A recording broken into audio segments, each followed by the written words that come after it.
¿La realidad del sistema de salud en Colombia preocupa y es grave? Claro que sí. ¿Necesitamos mejoras inmediatas en el modelo de atención? Por supuesto, pero ¿realmente es necesario intervenir una de las EPS más grandes que tiene Colombia para poder solucionar todos los problemas? Indudablemente que no. Y es que claro, al gobierno le pareció mucho más fácil entrar a controlar de forma caprichosa a una de las EPS más grandes en vez de girarle todos los recursos para no dejarla morir.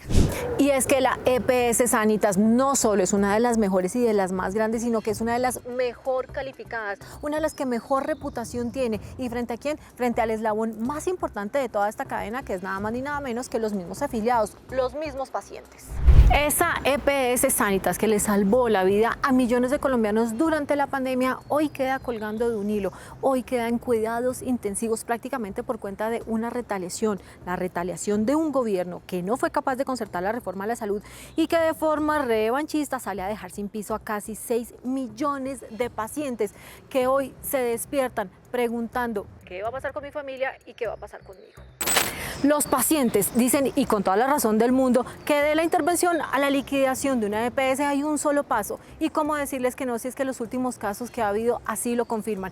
Es más, los representantes a la Cámara le dijeron al gobierno en febrero pasado, con cifras en mano, que las EPS que han sido intervenidas recientemente han ido empeorando sus indicadores. El mismo día que fue intervenida la EPS Sanitas por la Superintendencia de Salud, el ministro de Salud salió a decir que iban a estar prestos y que iban a estar muy pendientes de los ciudadanos. Y estaremos prestos a estar pendientes para que los servicios y la atención de los ciudadanos sea la mejor. Pero ¿cómo creerles si es que precisamente eso es lo que no ha sido capaz de hacer Guillermo Alfonso Jaramillo? No ha sido capaz de oír ni de escuchar a los pacientes que han hablado a través de sus representantes. Pero me gusta mucho haber venido porque podemos ser de pronto escuchados por el señor ministro de Salud, que no ha podido, no sé por qué, no nos ha dado una voz.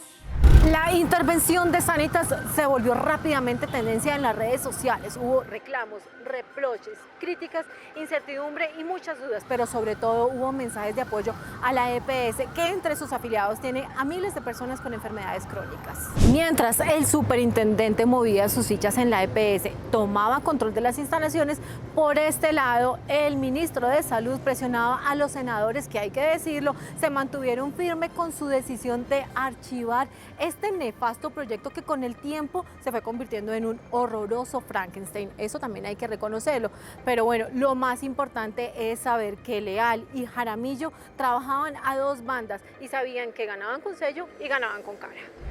La decisión de intervenir la hicieron bajo el argumento de que esta EPS Sanitas no estaba cumpliendo con sus indicadores financieros, pero hay que decir también que solo 5 EPS lo están haciendo, esto como consecuencia de una crisis que ha generado el mismo gobierno, al haber retenido los dineros de la UPC y el pago de los presupuestos máximos durante casi 2 años. Que aquí quieren hacer una tormenta en un vaso de agua. No, ministro, no era una tormenta en un vaso de agua como usted caricaturizó la angustia de 3 EPS cuando esas EPS lo buscaron para contarle que estaban sintiéndose asfixiados y estaban quedándose sin salida.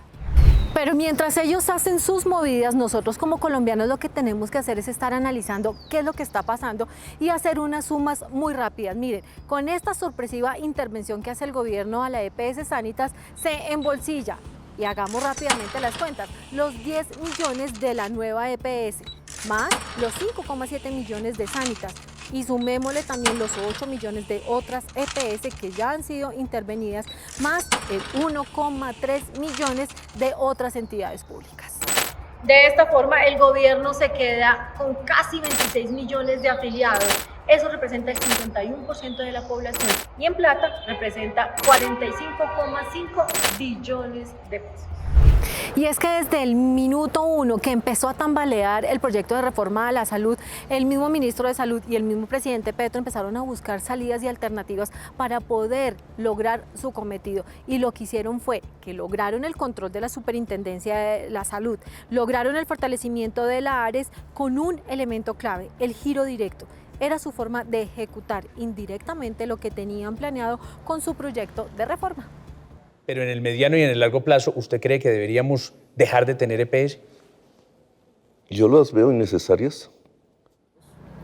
Todo eso de lo que les estoy hablando ha venido debilitando el sistema actual de salud. Estamos el año 2023 con pérdidas superiores a los 2 billones de pesos. El primer trimestre del 2024 ha sido también muy malo en el desempeño financiero, pues muy seguramente estamos frente al riesgo mayor de que haya nuevas intervenciones.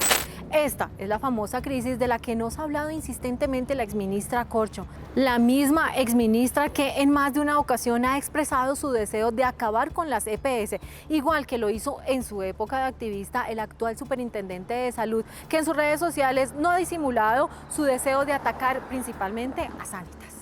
A estas alturas no sabemos si alivia o preocupa que el interventor designado por la Superintendencia de Salud haya sido Duber Dixon Vargas, porque poco conocemos de él. Sabemos que su experiencia es en hospitales regionales y que su mayor referente es el Hospital de Valledupar Rosario Pumarejo de López. Y aunque no se puede comparar los casi 11.000 pacientes que atiende al mes el Hospital de Valledupar frente a los casi 6 millones de pacientes que tiene la EPS, pues lo único que nos resta es ser un poco optimistas y esperar. Ahora, lo más importante es que el gobierno le resuelva las inquietudes a los colombianos y mande mensajes de tranquilidad. Por ejemplo, ¿qué va a pasar ahora con la nueva EPS que acaba de ser intervenida también? ¿Qué va a pasar con las otras EPS? ¿Van a ir por Compensar y por Alianza Salud? Otras de las EPS más grandes van a seguir ampliando su control. Eso es lo que realmente necesitamos saber. Pero señores, seamos honestos, no era una tormenta en un vaso de agua, era que estaban creando la tormenta perfecta.